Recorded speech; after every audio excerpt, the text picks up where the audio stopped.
Oh my, this thing is huge, and it's also incredibly expensive. Just how expensive? Well, if you read the title, you already know, but the short answer is just shy of £2,000. That's a lot of money for a monitor, so in this video I want to take you through it and see if it lives up to its price tag and if it's even remotely worth buying. But first, if you haven't already, consider subscribing for more videos like this one every Monday, Wednesday and Friday. So what makes this thing a £2,000 monitor? Well, to start as anyway, it is a 1440p ultrawide, which means a resolution of 3440 by 1440, which in and of itself does not make this a horrendously expensive monitor. In fact, I checked out a 1440p 144Hz monitor from AOC as well, the CU34G2X. It's around about £500, so that's not too amazing. What does make it more amazing though is the next few features. First, it's a 200Hz 1440p ultrawide. Yes, that's right, 200Hz. It also has G-Sync Ultimate, which is their HDR certified, and also means that it has the G-Sync version 2 module built in. And possibly more importantly, it's Display HDR 1000 certified. That means that in HDR mode, it can reach a peak brightness of over 1000 nits, and this one also has a lot of interesting panel tech to go with it. So let's break that down then. First of all is the resolution, which is a very nice, very crisp resolution to play at, or even just watch videos, movies, that kind of thing. It's a really nice sort of sweet spot for this sort of size and resolution, sort of pixel per inch is pretty great. Add to that the 200Hz you get, makes a very nice playing experience. It's incredibly crisp thanks to the resolution, but incredibly smooth thanks to the refresh rates, and means you have a really, really nice time while playing. And then there's the HDR. Now, I should put this up front that I'm not a huge fan of HDR in games specifically. Maybe I just haven't had the right experience with it yet, but I've tried a number of HDR games on HDR monitors, including stuff like this, and I'm just not blown away by the effects. Sure, on my 4K OLED TV, definitely sticking HDR on, but for games, especially since I personally tend to play more competitive games, it doesn't really make that much of a difference to me. With that said, I can appreciate that some people will find that beneficial, and so the fact that this has the top tier spec of HDR can make it worth it for some people. On the topic of HDR and its colors, the monitor's OSD has a lot of different options available to you. In non-HDR mode, it lets you set up to a maximum brightness of 500 nits, which is obviously only half of what it's capable of, but at the same time, it's plenty enough to burn your eyes out, and so that's not a major problem for me. Otherwise, you also have sRGB profiles, and especially when you're not running HDR, you can enable or disable the full array local dimming or variable backlighting, of which there's 512 zones across this absolutely mammoth panel. Now, a quick note on that full array local dimming: if you're not using HDR, there is a rather interesting effect that you get with the variable backlight enabled, which is on any dark backgrounds with light objects on those dark backgrounds, you get a sort of halo effect around them. That's because those local dimming zones are fairly big and it can only variable dim up to that size, and so if we got more variable dimming zones, or if it was an OLED panel, that wouldn't be a problem, but because of the technology, that's what you get. You can also turn it off in the settings to get a more normal experience, and then just turn it on when you go into HDR. Now, since we're talking about the panel, I want to talk about its response time. Now, AOC lists this as a 2 millisecond gray to gray panel, which actually isn't too far off. I measured black to white response time here, and my result here was about 5 milliseconds, which is actually very, very good for this style of panel. Of course, it's a VA vertical alignment panel, and in general, it's actually pretty good even amongst TN panels that I've checked out before.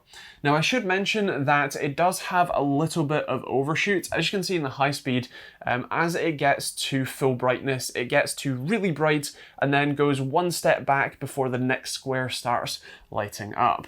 That's because it's on overdrive medium. I can set it to higher and it will overshoot more but respond a bit quicker, or you can set it to lower and have it respond a little bit slower but have less, overshoot. In games, I didn't really notice this as a problem. It was only in the high speeds, so not a big deal. When it comes to the input lag, this is kind of interesting. Now, I actually ended up measuring both the HDMI and the DisplayPort input lags with different methodologies. The HDMI tester was my time sleuth, which I've tested on a number of other monitors, and it was kind of middle of the road. It wasn't all that fast. It was about 15 to 16 milliseconds at the center of the display, which, while not bad, is certainly not the fastest I've seen. When it comes to the DisplayPort, I would say my time sleuth can't do that, but my sort of tried and tested total system input lag, which is measuring from an LED on a mouse going out to seeing a gun display on screen, that measurement was about 40 milliseconds, which, for context, the AOC AG353UCG, the 24-inch 1080p IPS model, that one had a result there of about 20 milliseconds, or almost half. And finally, on the objective test, we have the colors. Now, I was testing with my Spider X and Datacolor's own software as usual, and especially with a few different tweaks in the menu, I was able to get it to produce over 100% of the sRGB spectrum, also about 87% of the DCI-P3 spectrum, and about 82% of the Adobe RGB spectrums, which definitely isn't bad. I should mention though that when I actually did the calibration with the Spider X, this was the biggest color shift between the default profile and the corrected profile I've seen. So if you were to do any color sensitive work on this, I would pick up something like a Spider X for about £100, or not all that much compared to the price of this thing, and make sure you calibrate it first. So that's the objective test over. All that's left is subjective, and for me, I'm not sold. The last time I sat down in front of a £2,000 gaming monitor was the Asus 4K 144Hz HDR1000, just utterly stunning thing. And from the moment that I sat down in front of that, I was just gobsmacked at how beautiful, how crisp, how responsive and smooth it was, and just how fantastic of an experience it was to behold it. But with this one, I wasn't really blown away. I mean, to be fair, I was blown away by its immense weight. Even though it has a carrying handle on the back, you cannot lift it. It's insane. Also, I was blown away by its immense thickness too. I mean, even just on the side piece, it's thicker than my thumb by a good margin. And if you look at the whole monitor from the side, even forgetting the stand, it's like, what, 6 inches?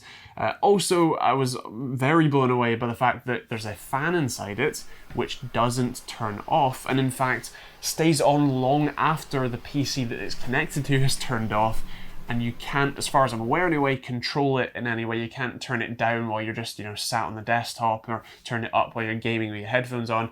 It runs constantly. And while the stand does offer a good amount of adjustability in both tilt and height and swivel as well, even the slightest jostle of the table, because of its immense weight, it just shakes like insane. I mean, you can kind of see it here. I'm barely shaking the table and the whole thing's wobbling like mad. Don't get me wrong, the gaming experience is good, but I don't know that I could reasonably justify recommending this over, say, the AOC CU34G2X, which is a fourth of the price of this, and is still a 1440p 144Hz ultra-wide that is almost as fast as this, in fact, faster input lag, and for me personally, almost as good of an experience. This feels like a serious early adopter tax for a monitor that, for me anyway, doesn't seem to offer all that much more value over a more sort of mid-tier option.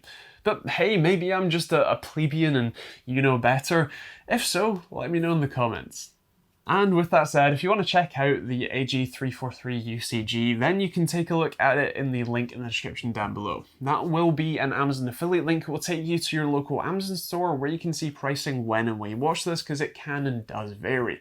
And hey, it might even be cheaper by the time you're watching, and maybe it'll be a better value for money, but I'll leave that one up to you. Now with that said, I would like to hear your thoughts in the comments. What do you think of the monitor? Is this something you would like yourself? Is this your sort of dream monitor, or is there something you would rather go with instead? Do let me know in those comments down below. Now, like I said at the start, if you want to see more videos like this one every Monday, Wednesday, and Friday, do hit that subscribe button and the bell notification icon. You can also check out the rest of the links in the description down below. There's a load of stuff down there, like Overclock's UK affiliate links if you're buying from there, merch for hoodies or t-shirts like this one. This one's kind of hiding under the table. Or there's also stuff like Streamlabs OBS, so you're going to start streaming, and a load of other stuff down there too. You can also check out some more videos over there, maybe check out the CU34G2X video that I did fairly recently, and otherwise if you have any questions, do leave those in the comments down below, but we will see you all in the next video.